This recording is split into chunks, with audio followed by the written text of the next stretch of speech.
Good morning, everyone.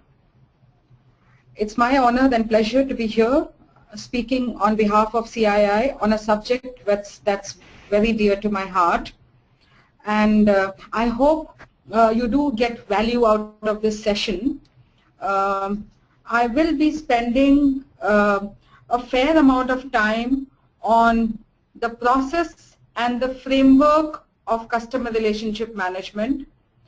This framework that I'm going to be sharing with all of you is not specific to any industry.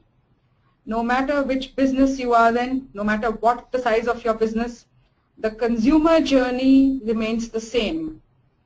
And I would urge all of you to actually pay a little more attention to the process and the science behind it, because the softer skills of relationships can never be taught through a conversation or through a PowerPoint, So this is going to be focusing more on the science and on the process and on the framework, and I hope you find it all useful. And I will move on from here. I hope you have the screens in front of you to look at the presentation as I move on.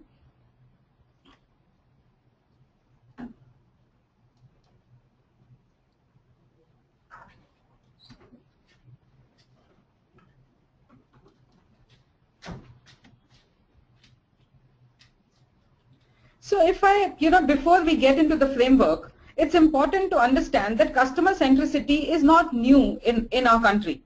There have been people who have actually, even without any kind of science and framework, been doing a very, very good job of customer centricity in their own way. And the first few examples that I'm going to share in no specific order are people that we are all familiar with in our real lives. And I think they are the real gurus of customer centricity. Because like I said, the softer skills, the philosophy and the principles of it all completely get executed by the people who are behind the initiative.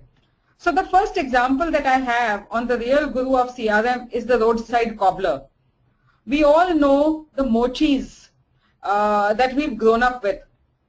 There used to be a time when all of us only had 1 or 2 pairs of shoes, and now it's a different thing that we are all living with, almost a half a dozen pairs of shoes, this thing. And if one gets broken, it's not that life comes to a standstill. But there used to be a time when when we had 1 or 2 pairs of shoes, and if the shoe got broken, we had to rush to the cobbler.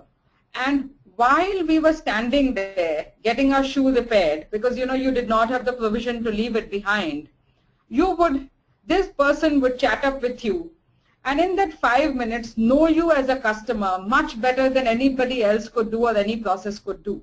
He would know where you stay, what office do you go to, what kind of roads do you walk by, so that if it is a flat shoe or a heel shoe, all those details you would be willing to share and talk with the roadside cobbler in that 5 minutes.